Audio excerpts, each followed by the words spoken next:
about something about Nailiyat.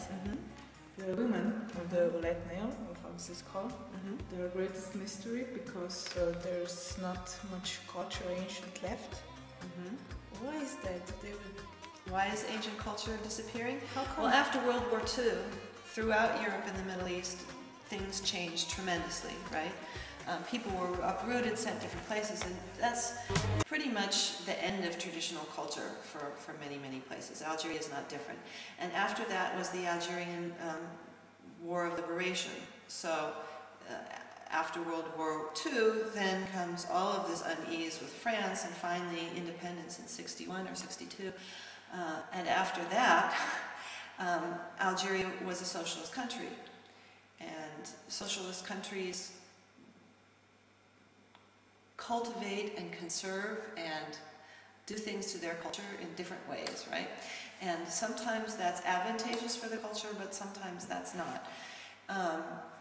So on the one hand, there are a lot of things that have stayed traditional. There isn't a big folkloristic tradition like we've had throughout the Balkans based on the Moiseev tradition. Mr. Moiseev died this year, a couple months ago, by the way.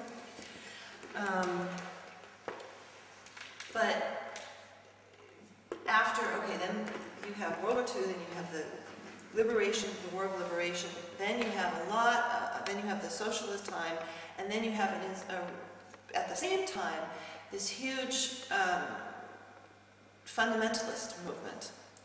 And fundamentalists don't like music and dance, right?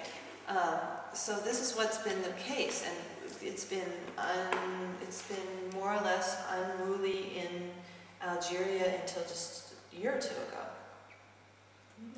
Yeah. And even while I was there, we had military escorts everywhere we went.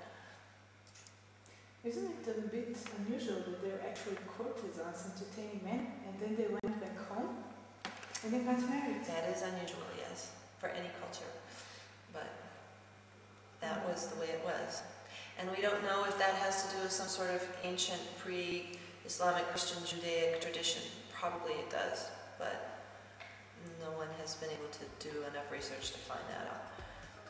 So they were wearing a lot of jewelry, and I read somewhere that the more jewelry they had, the more they were respected amongst. That was their dowry.